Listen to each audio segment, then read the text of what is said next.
Hello, hello, everyone.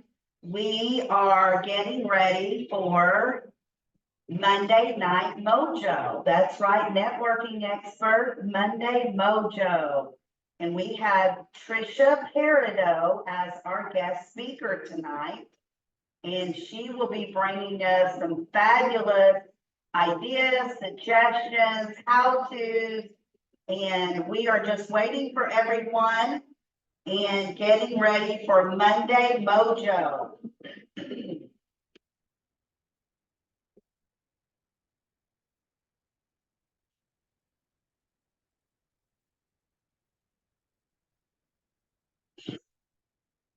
Hello, hello, welcome everyone.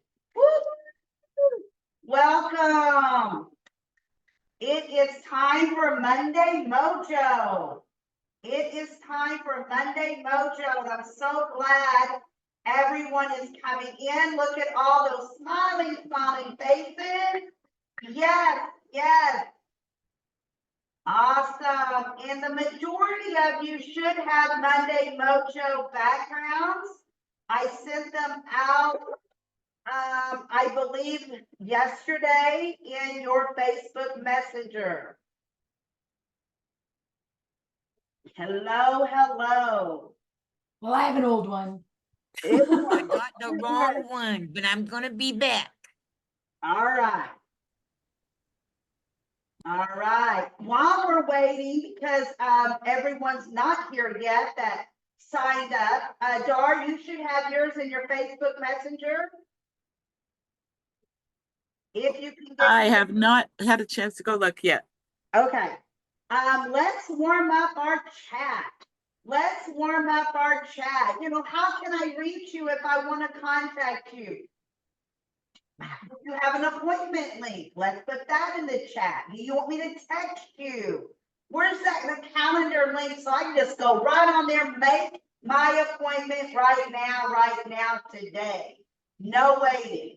You know, for me, that's the best thing for me because I get busy.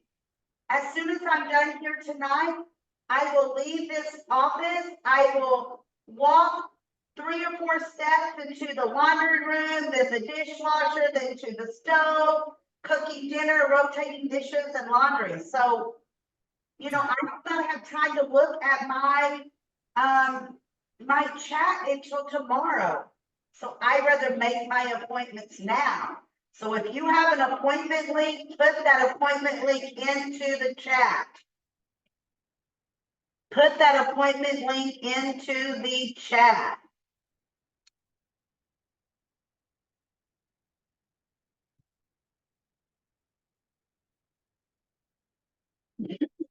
Is that the right one now?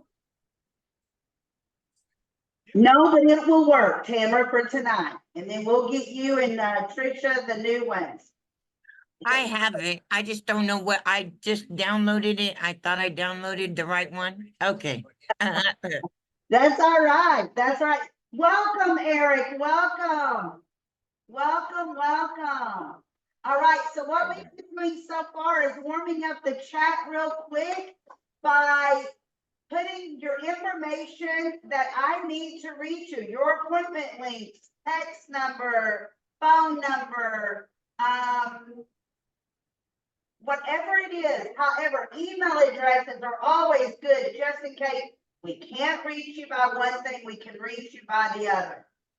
Okay, so I'll never make someone look for you because by the time they find you, they'll find someone else that they forgot they needed to go talk to.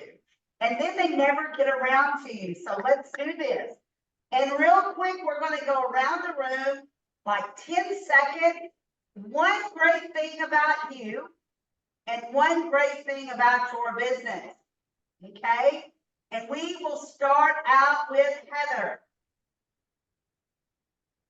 I always find the positive in every negative situation.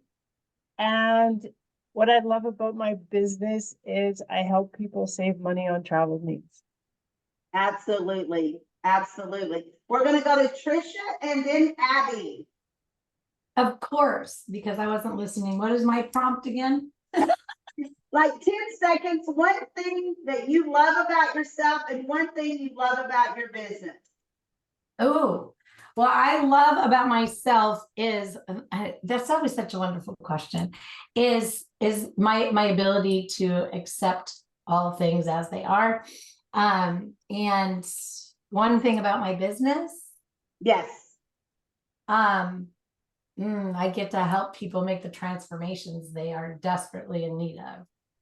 Absolutely. Absolutely. Abby, and then we'll go to Tamara. Love about myself is my abundance of knowledge on computers. Something about myself, almost sounds like an echoing. I've said this before, my patience. Absolutely. Absolutely. I wish I had your patience with my computer as well, Abby. Tamara and then Dar.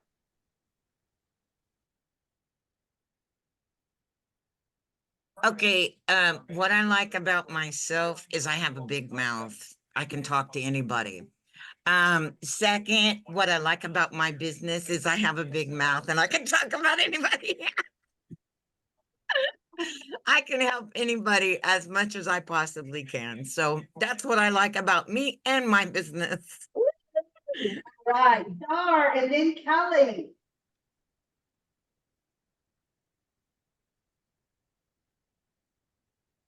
Dar, unmute, please.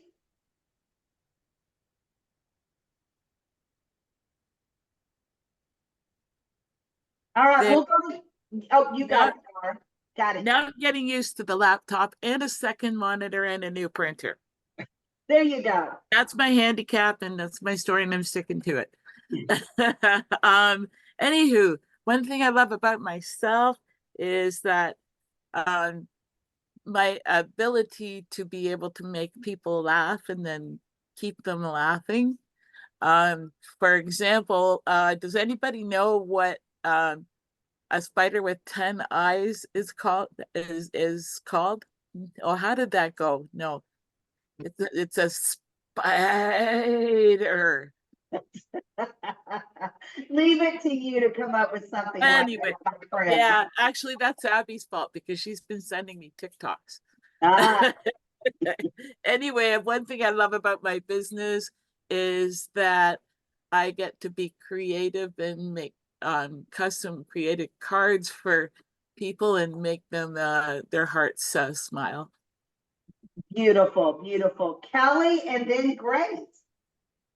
Hi, everybody. I'm Kelly Doran. One thing about what are we saying about myself Yes. is that I like to take recipes that, what are we going to call them? People that eat meat and chicken and fish and that. I like to take them and turn them into plant-based, all my favorite recipes.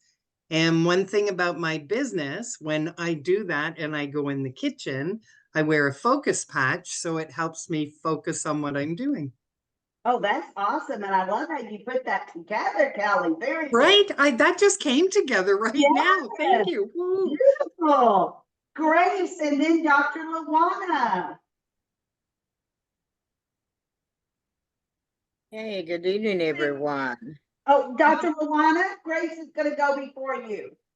Then you. I'm sorry, got things going on around here. I missed that. It's okay. Go ahead, Grace. The one thing I like about myself is I'm persistent.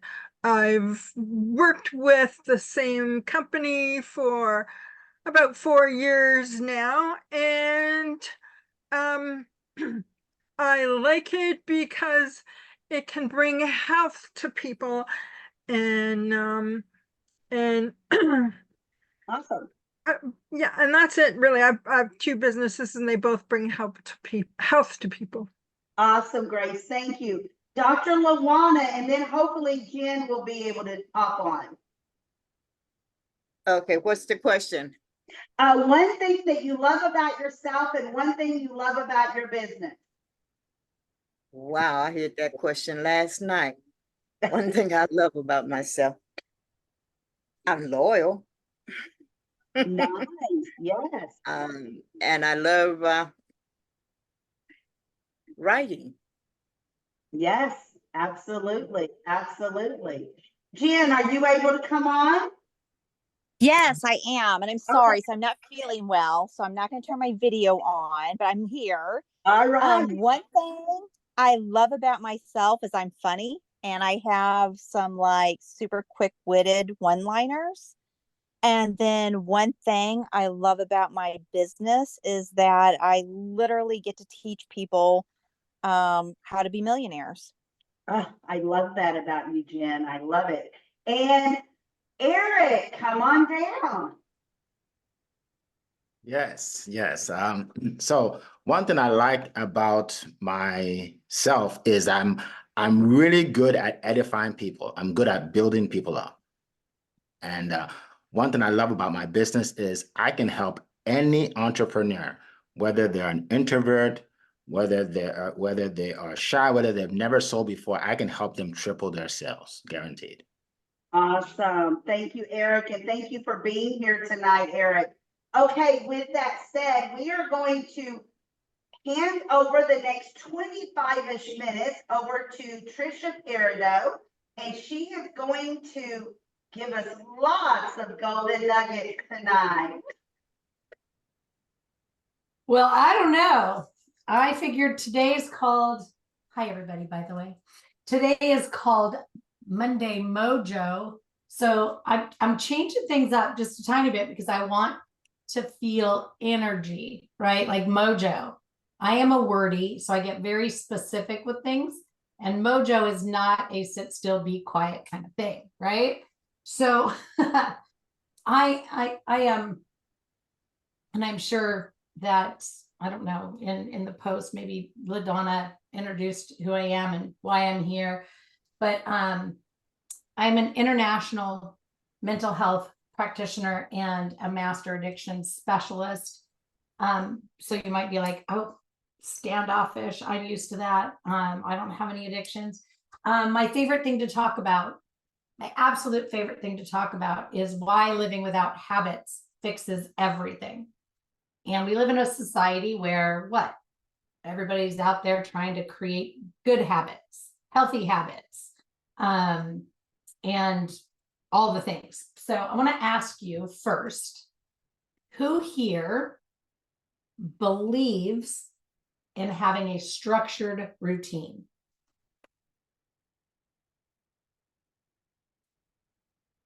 Yeah. Okay.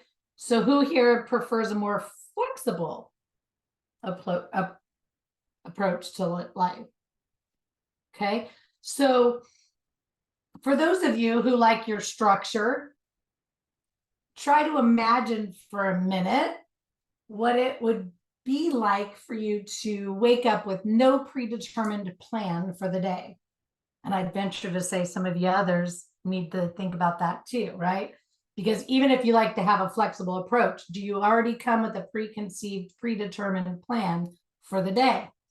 So if I say you have to go function without a plan, does that bring up excitement or does it bring up anxiety? Think about that. And I come back to some of these things because y'all are sitting there real quiet. Like, oh no, where is she going with this? And Mr. Sales Coach there, right? Like, I know I got your number because I'm a coach too. And I get up every day and you know what? Some things are predetermined, not by me, by what other people put on the calendar. Anyway, I want you to think about one habit that you have in your life. Write it down if you have a pen and a paper. Then I want you to think about a habit that you have that truly adds value to your life. Like what makes it meaningful and how does it contribute to your overall well-being, right? So a habit that truly adds value to your life. Are you writing them down, making mental notes or something? Yeah? Okay. Then I want you to consider a routine task that you do every day.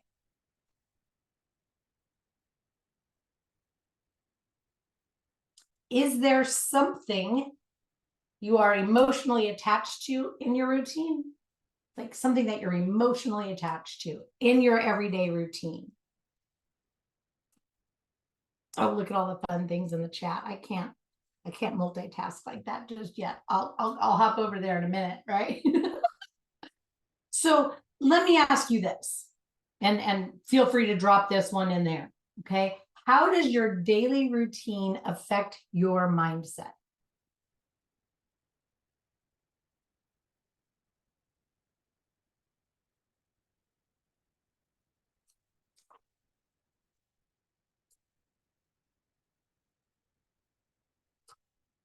Okay, so if your mindset is affected by your routine, I want you to hold on to that. Because I want you to shift gears a little bit.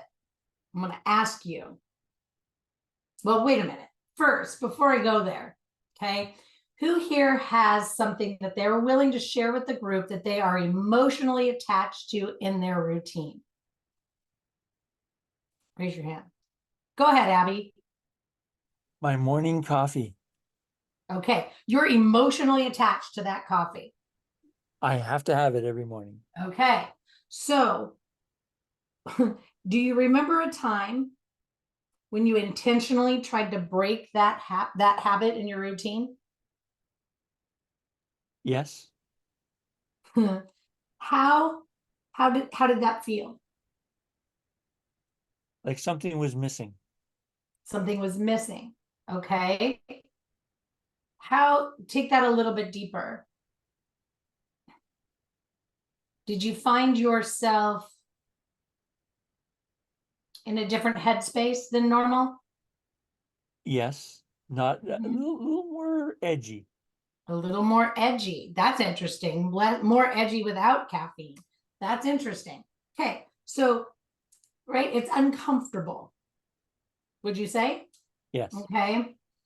So if you think about how you truly feel when you can't have something that you are emotionally attached to at every day, I want you to hold on to that. I want you to hold on to how that feels for you when you can't have that one thing that you were just emotionally attached to every day.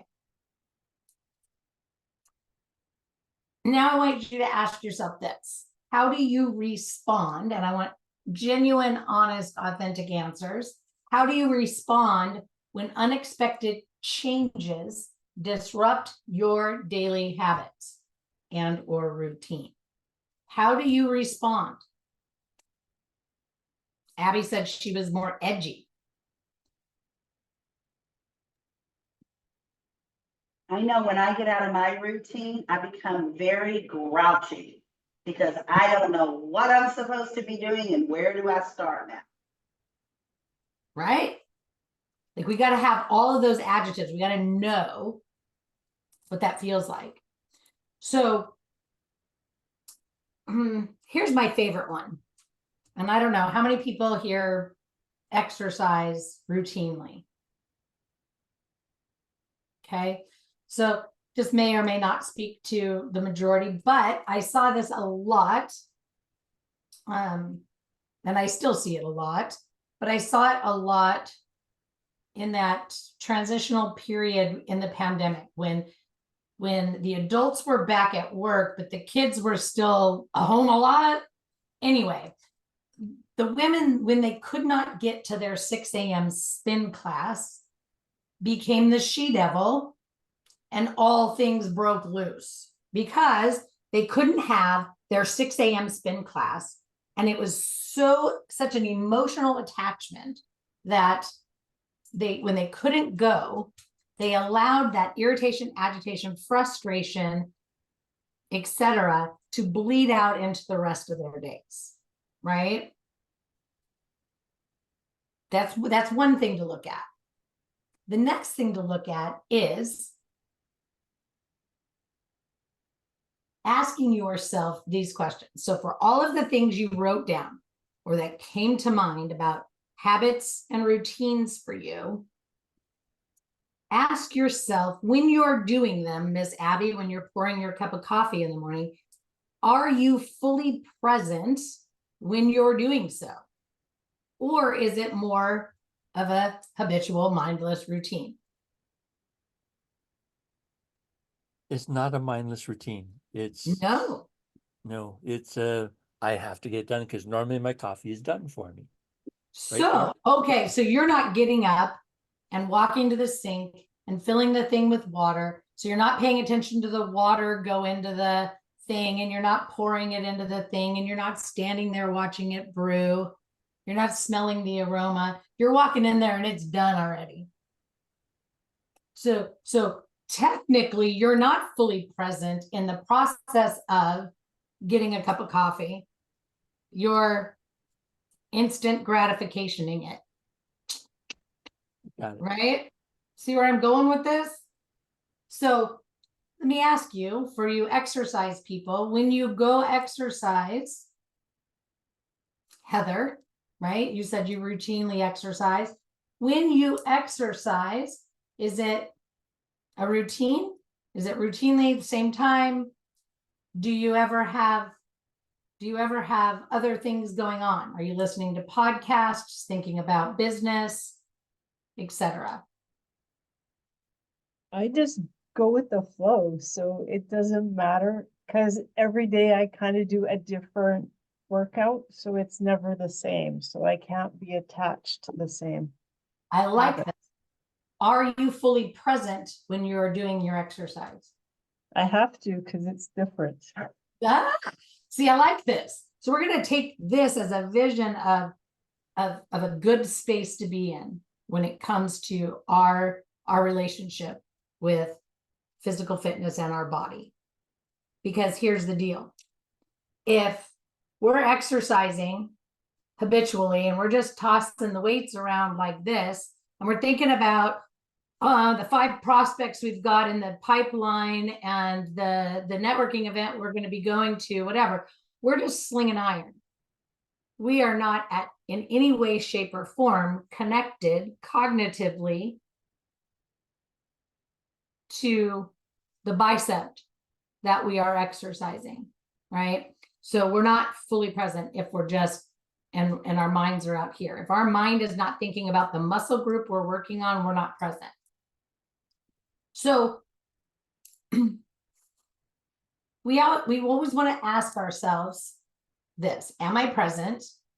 And is it something that I rely on to be in the right headspace and emotional energy, right? Am I relying on this exercise, this coffee, this whatever your habit or routine is, right? It might be I habitually get up every day and make myself, I don't know, a blueberry muffin. I don't know, right? Whatever that habit is that you have, is it something that you rely on to be in the right headspace and emotional energy? Now, LaDonna, give me a more abstract, out of the box habit that isn't something that we ingest or something that we do physical fitness wise. What would be another type of a habit that you have? For me, my habit is, my very first thing I do when I roll over in the morning is give Big Daddy a big old hug, because I just feel like that's just, I need that. That's how I need to start my day. That's a really good habit, right? So we're going to get into defining these things, right? Because that may not necessarily be a habit versus a preferred way of experiencing living, right? Because if you're emotionally, like purposefully, right? I can't, when my husband's traveling, my days, like I wait for that morning phone call, right? Because just having that conversation, it's an important piece for me. If I can't have it, it's fine. I'm not sad or whatever. It's just, I prefer, it's a preference, right? So I want you to think about it this way.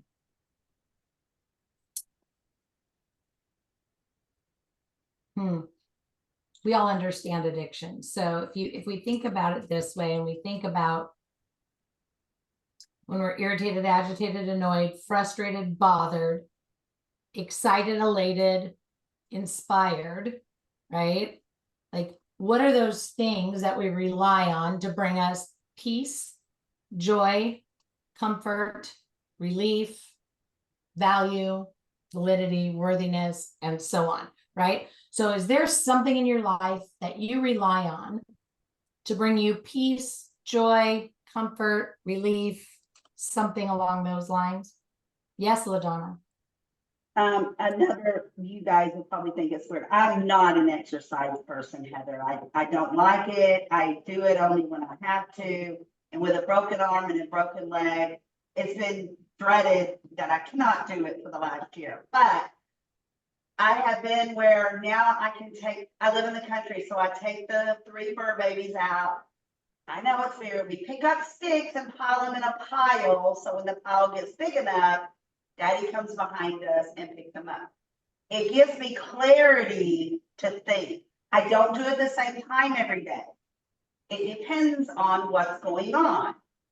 If something's not going right that I want it to go right, I'll just put everything on pause and go outside and take a 15-minute little break, clear my head, and I'm a better me. I'm a better me when I clear my head.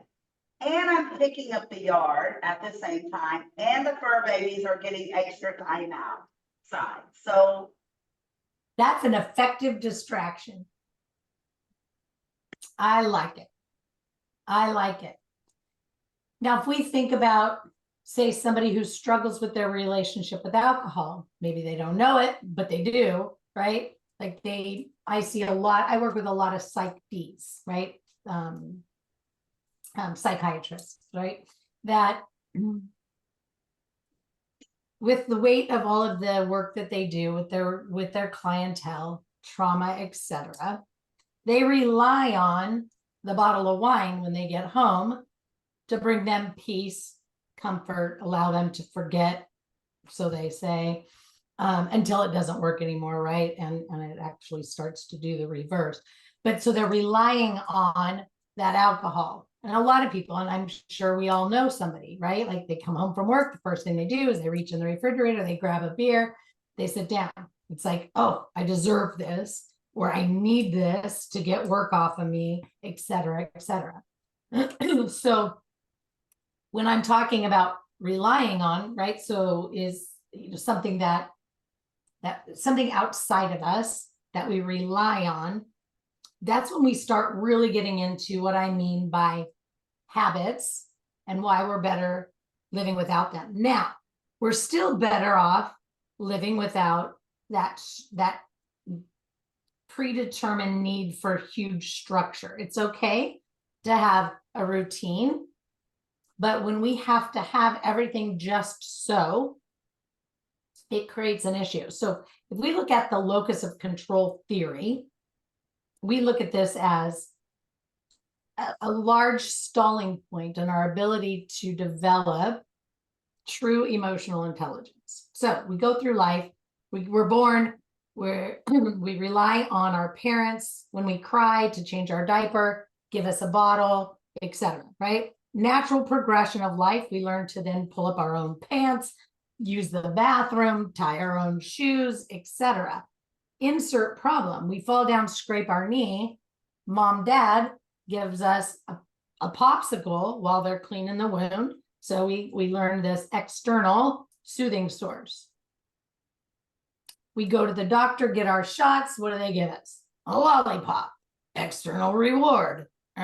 We go to school. What do they give us? They give us external reward. We get outward praise. We get gold stars. We get all the things. We learn that we need to have that external validation, approval, acceptance, pleasure from the popsicle, the bottle of wine, the bucket of Ben and Jerry's when we're sad, instead of learning how to actually sit in and move through things.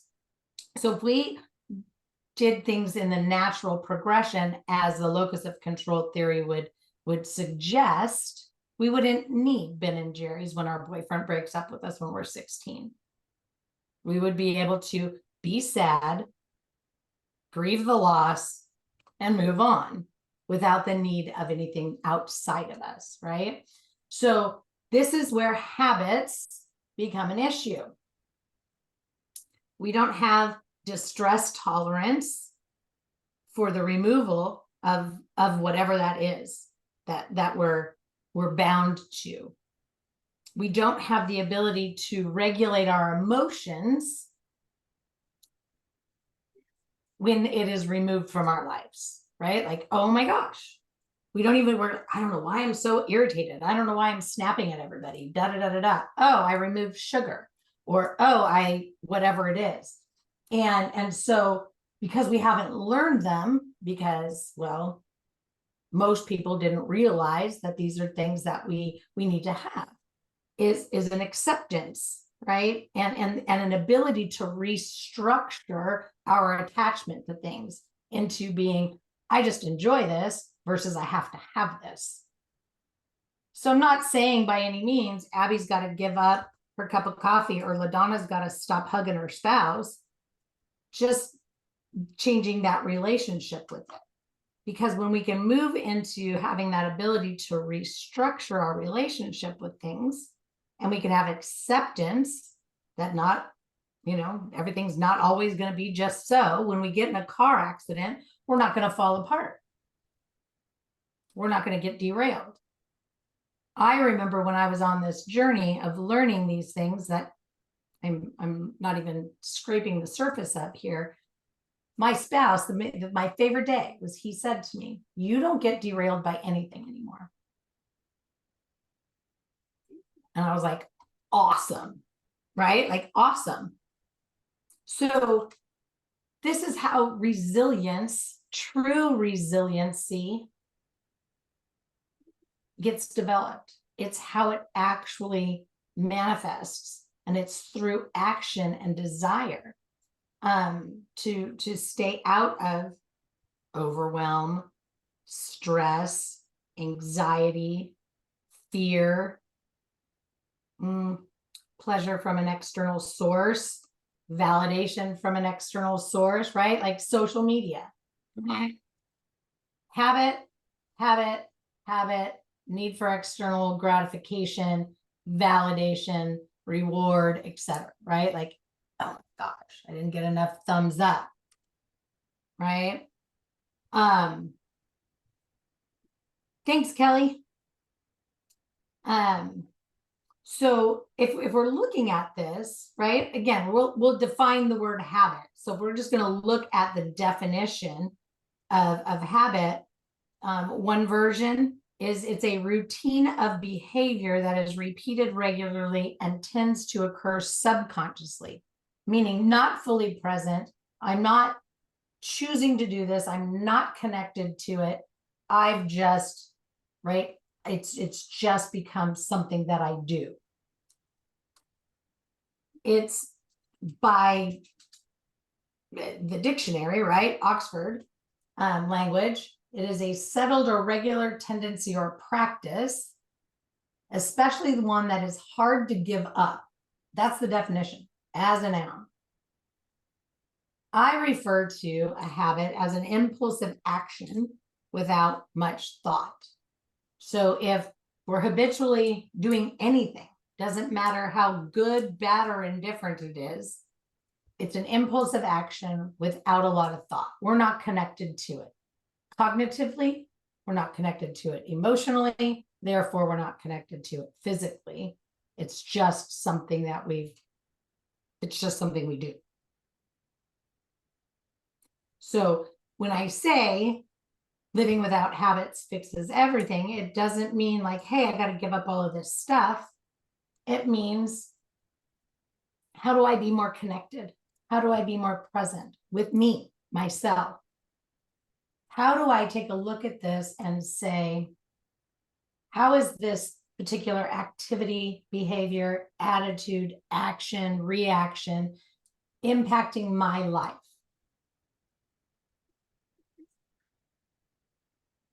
So is there a way for me to take a look at this? Is this something that is bordering an addiction? If I habitually every day eat a chocolate chip cookie at 5 o'clock, my body physically is going to tell me at 5 o'clock it's time for a chocolate chip cookie. But emotionally, I'm going to feel something negative because I can't have it because there isn't one or whatever, right? So that's no different than the alcoholics or opiate addicts that I work with, right? It's something that I become emotionally reliant upon. I think about, I need to have, and physically I crave. So when we're looking at our habits, you've got to ask yourself, how is it impacting my life? And what steps can I take to establish a healthier relationship with it? Meaning, I have a sugar addiction. I know it, right? So I prefer to just allow myself, like, I'm gonna eat this cookie, and I'm already have an agreement with myself that I'm gonna have the one, and it doesn't need to be any more. I don't need to feel negative or have negative self-talk. I don't need to beat myself up about it, but I just have to kind of have that negotiation space where I'm fully connected with, I'm not eating it for an emotional purpose. I'm not eating it to make something feel better or good. I'm eating it because I like the taste. and I'm well aware of the fact that I can develop an attachment and find myself in a habitual repetitive behavior with it that doesn't serve me, because I struggle with a whole bunch of other things, right? Body dysmorphia, eating disorders, et cetera, et cetera, et cetera, that are all, years of 27 years of working on. But so you always want to be able to, like move into that space of acceptance, and then how can I have a healthier version of that? So if Abby,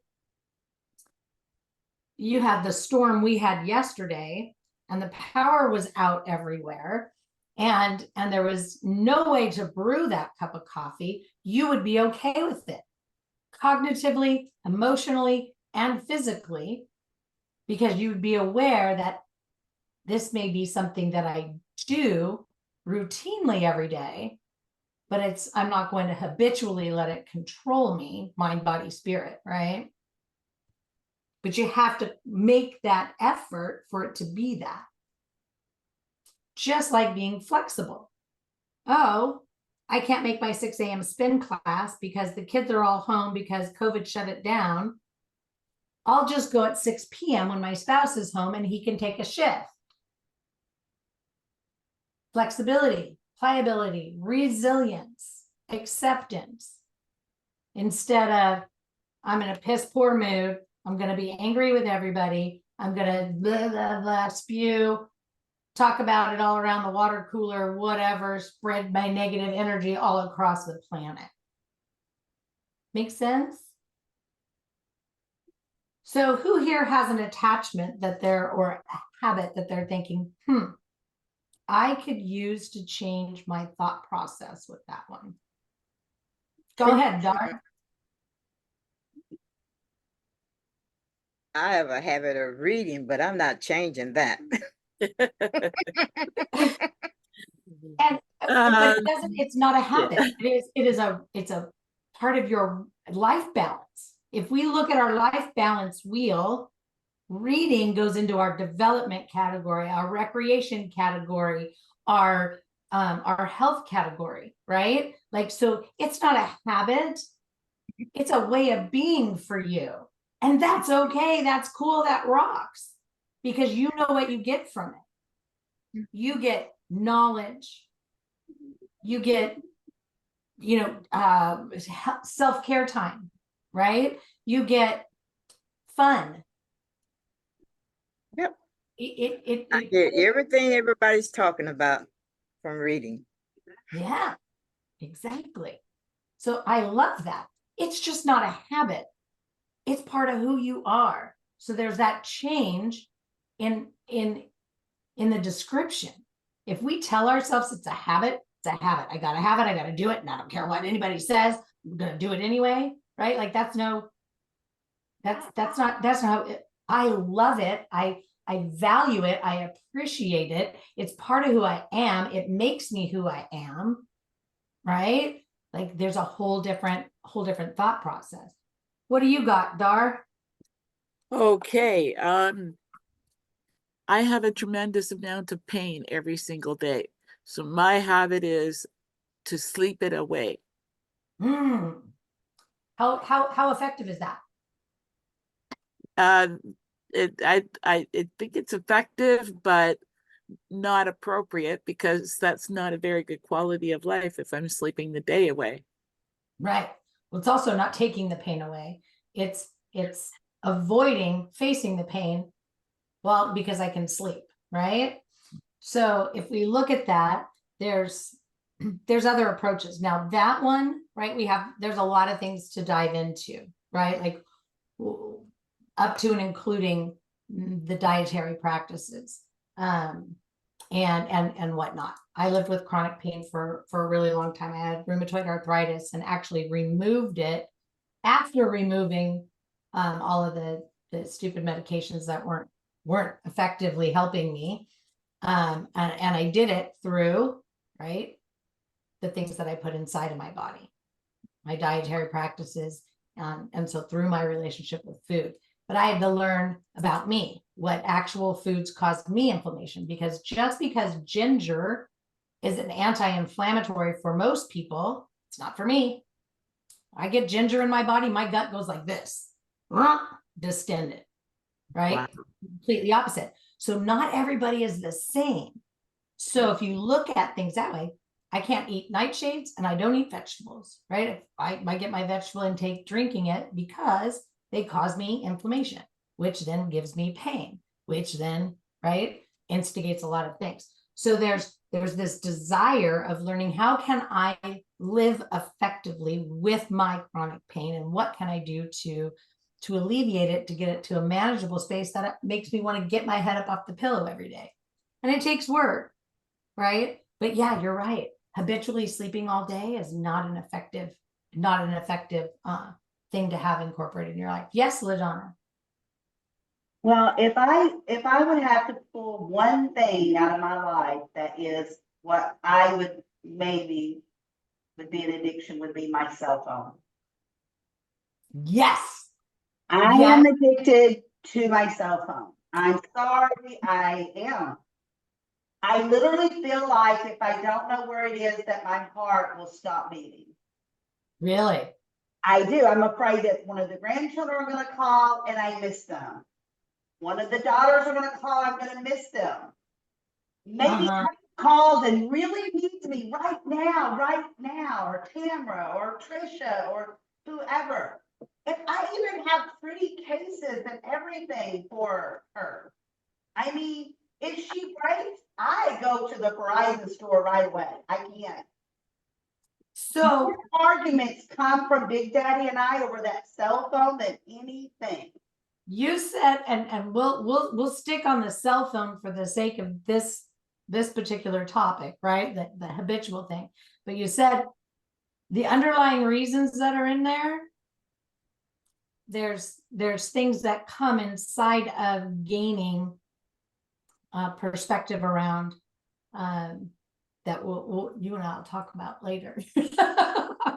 Because I get it, right? So I might miss my husband, I might miss a grandchild, I might miss a message from a client, and oh my gosh, this is so true for so many people. Like, oh, I might miss a prospect, I might miss it doesn't matter, instant gratification. So we also feel like just because a message comes up, we have to react, right? So now we're living in a reactive state of being all the time. Now, I teach, coach, train, whatever you want to call it, being responsive in all things we do. But we also have to have limits and limitations, which by definition in my world is what most of y'all probably refer to as boundaries. But in my world, boundaries is a filtration system. So it works together with limits and limitations, which by definition are hard, fast stops and points in which you can go no further, right? So boom, when you're drawing that hard, fast line. This is a big nemesis for most. And LaDonna and I have this conversation quite a bit because I do work with LaDonna, right? Like, she's awesome. She's my hero because I refuse to do this. 100% refuse to do this.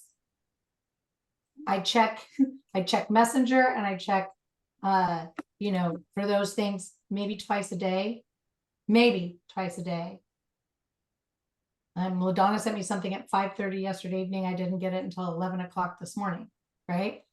Because that's where I had a break that felt right for me to take a look and see what was in there. So when we are instant gratification, we're reactive. And then when we're reactive, what? We need something to soothe us. You send a message to somebody. How long do you sit there waiting for the response, right?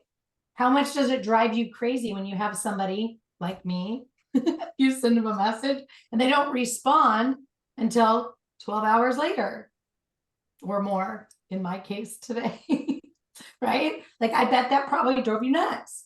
Like, are you going to answer me?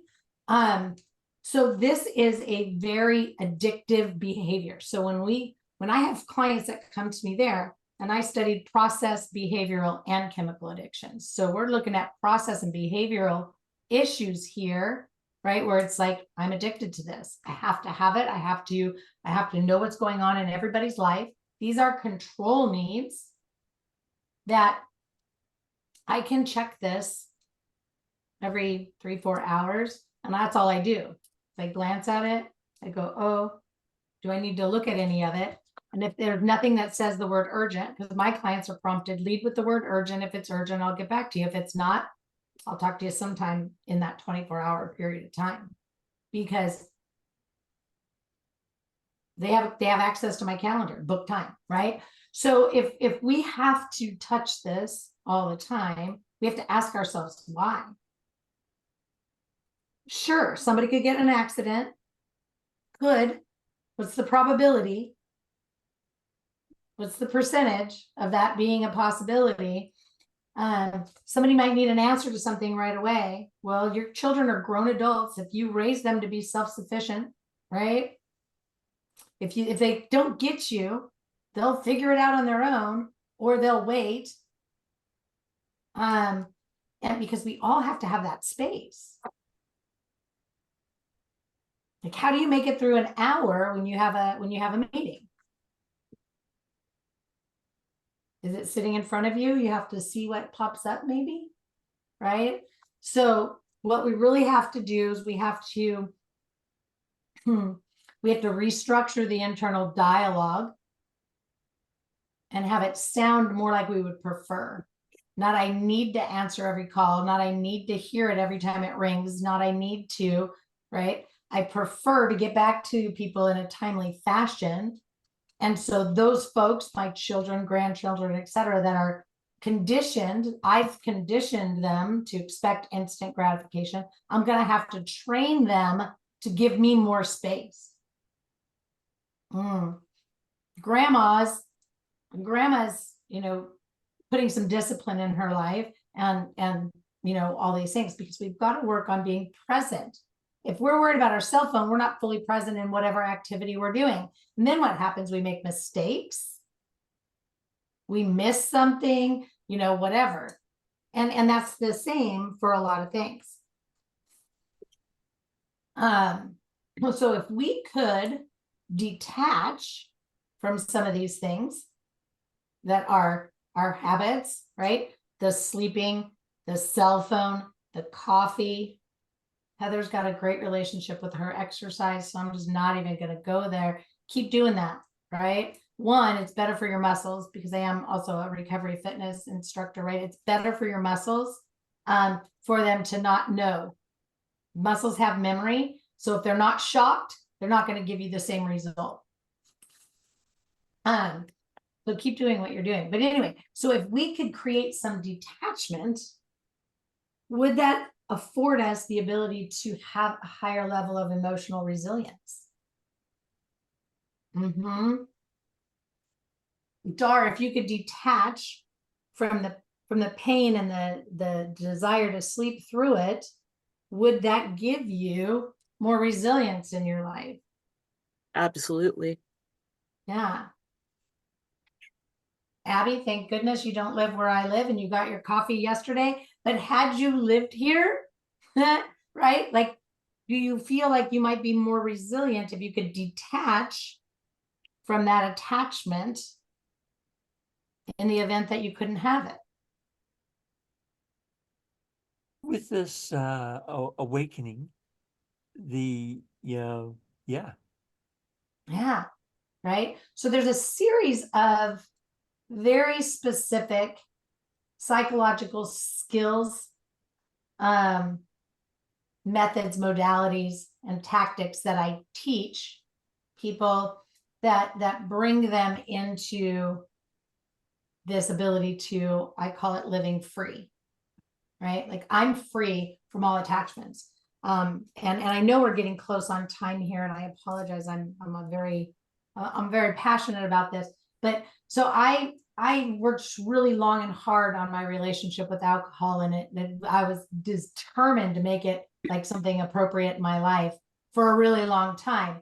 I also was, very much had issues with my relationship with food, and moved through multiple, types of eating disorder. And I had to learn how to live with body dysmorphia. And then later in life developed generalized anxiety disorder with panic. I'm a mother of 5 grown children. I have 5 grandchildren, and empty nest didn't bode well, and it exacerbated a lot of things. I already mentioned that I have an addiction to sugar. Shopping was a humongous issue. I up to and including buying shoes that were $1,500 that were not my size, and I told myself I would heat stretch them. The problem with that is the length of the sole doesn't stretch when you heat stretch them, right? Like it's the same. So I had a very, what the general population would refer to, an addictive personality, right? What I didn't have was emotional intelligence. Sorry, stuttering today. I didn't have true emotional intelligence, and I didn't have the skill sets that I needed to actually live from a space of emotional intelligence. And emotional intelligence is far more in depth. And I learned this in my 5.5 years of studying behavioral psychology. It is far more in depth than even the mainstream USA like definition of it. Like we as a country simplify everything. So it is far deeper than that. So when we really look at it and we find ourselves, that internal dialogue is filled with pressure to perform, negativity, etc., right? Like I should only weigh X amount of pounds. I should have a clean house. I should be able to get all of this done. I should blah, blah, blah. And even if it's not the word should, it's something along those lines, right? If we're in that space, and then we have those things that we rely on, right, to bring us peace, joy, comfort, relief, and we are knee-jerk and reactive, whether it's with this thing or it's with a bottle of booze or the bucket of Ben & Jerry's, retail therapy, doesn't matter, whatever it is that's bringing us this sense of value, worthiness, and validity that's outside of us, or that thing that's bringing us peace, joy, comfort, and relief that's outside of us. We have to learn how to pause, and a true pause, not just, I'm going to count to 3, right? Like I'm talking a true pause where we actually move into formulating a response, a choice, something that serves us completely, where we've considered it. And this is what I mean by being fully present. It gets faster over time, right? So we have to have distress tolerance and everything that comes with that. We have to have emotion regulation and everything that comes with that. We have to have internal conflict resolution tactics and everything that comes with that. we have to know what life balance really is. And life balance consists of at least 8 categories. And in the health category, there are at least 6 subcategories. So now there's 14 categories. Life balance isn't just home, work, and my health, right? Like it is so much more. And we have to, truly know how to go with the flow and live in acceptance. And it's okay to have general guidelines that you follow, but having to have everything just so, right, sets you up for a fall. Anyway, I'm sorry. I have talked your faces off. You are good. This has been wonderful, Tricia. I think, the more we look at the things that we're attached to, why, and being more present in all things we do, even if it's just making the bed in the morning, right? Like actually spend time, touch your sheets, straighten them, make them, right. And people think of that as a nothing, but if you're just habitually pulling it up, right, that means you're not connected with you. You're not connected with your physical body. You're not connected with your cognitive body. You're not connected with your emotional body. Anything that you do when you're not connected is a disconnection. And then you're just going through life in a habitual way. Awesome. Thank you, Tricia. Thank you. And I want to remind everyone, Tricia has talked a lot about ourselves, and in any business that you're in or any work environment that you spend your time in, you must take care of you before you can take care of your business, your workplace, your family, whatever it is.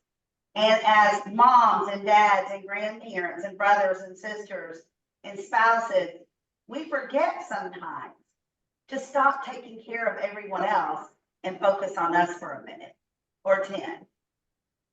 We must do it. And I'm at fault, especially when my girls were very young. I was horrible about taking care of myself. But now I'm really enjoying because it's just me. So I can go buy the shoes I want to a certain extent and not worry if the girls have shoes, because guess what? They're on their own and they can buy their own damn shoes. But you know what I'm saying? It's all about thinking about what you want and what you need. And I'm with Dar on the pain. My pain is right there, not as bad as Dar's though. I've been able to control it somewhat, learn how to overcome a lot of it. Really, really quick, I want to go around the room. We have like 4 minutes between us. Let's go around the room, and if we have anything coming up this week, let's not talk about next week, but only things coming up this week that we may want to attend. We may want to go in another Zoom. There may be a meet and greet in your area, whatever it is. And let's talk about that just for like a second. Heather, do you have anything coming up that you want us to listen to, look at, be at, show up for? Right now, my only thing is I want to make it home. So that's been my only focus. So Absolutely. She's been kind of stuck. She made it from the US to Canada where she lives, but not at her home. So you get to fly back tomorrow, right? I sure hope so. There better not be any snow tonight. There you go. Really quick, I did want to say that I have answered a few of the questions in the chat. Awesome. And Tricia, do you have anything coming up this week? I don't know. Do I have anything coming up this week? I have a 30 days. You know what? Now that I'm talking to you about the skill sets, I'm doing a very, I don't know, I'm having fun with it. A 30-day series that actually will start to illuminate for you the skill sets, tools, tactics, etc. It's 10 minutes a day. Jump in and listen. It's on YouTube. I can look for the link. See if I can grab that really quick. And so I have that series going on. We're already a few days in, close to a week. It'll be a week on Wednesday, but they're all there in the playlist. And what else do I have going on this week? All right, I so think if you that's it. can get that link and put in there for us, that will be great. Abby, are you having your Thursday night? Yes, I'm having my Thursday night, every Thursday night. Digital desires is what I call it. Basically, you bring any questions about computers, thoughts, conversation. And everyone here is welcome for free. Just let me know and I'll send you the free link.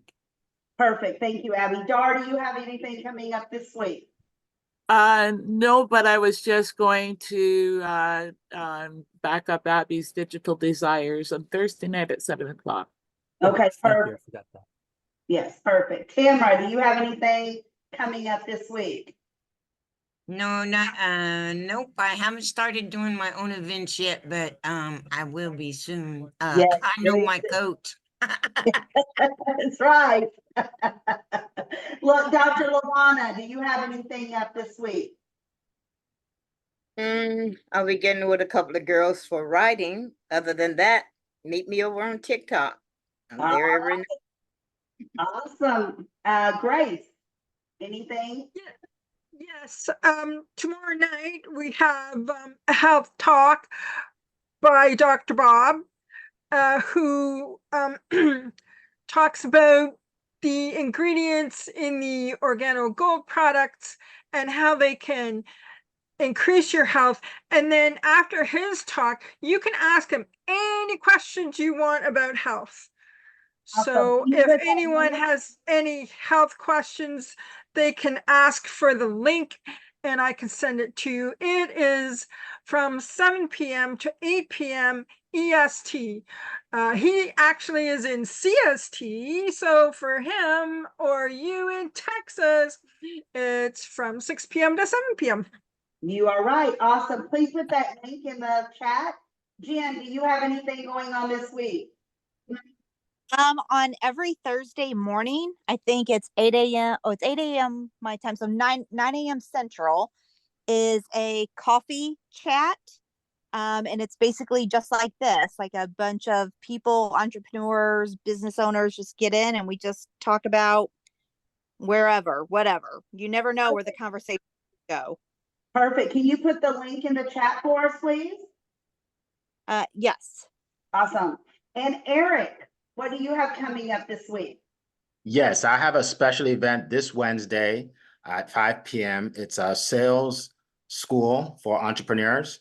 So if you want to learn how to run a sales call without being pushy or salesy, if you want to learn how to overcome objections, things of that nature, you can join us. It's absolutely free. And I put the link in the chat.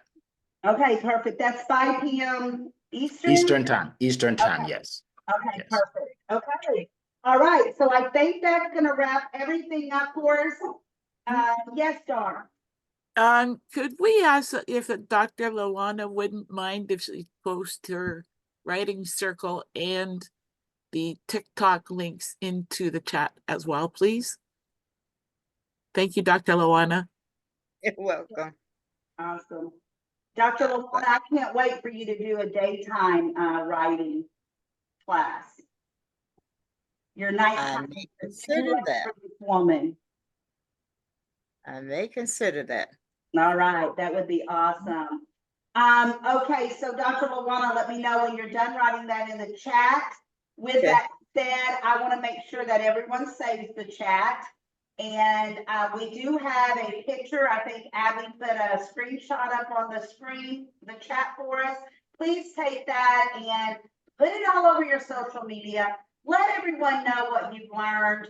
And do not forget, tomorrow night, we have Throwback Thursday, 2 hours long, starts at 6 o'clock Central.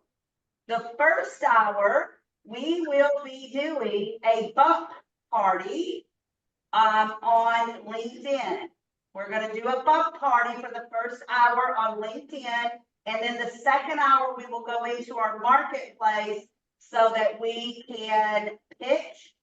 So practice your pitch and be ready. Bring your favorite pitch and your very best deal. Because this is a time when you can sell your product, book your appointments. We've got to do it. Let's do it. bring a guest. All right, you have everything in the chat, Dr. LaDonna? I do, but I want to say, email me and I will email the link for the writing circle because the one in Linktree is not working and I haven't updated it. All right, perfect. Have a wonderful night, everyone. Thank you.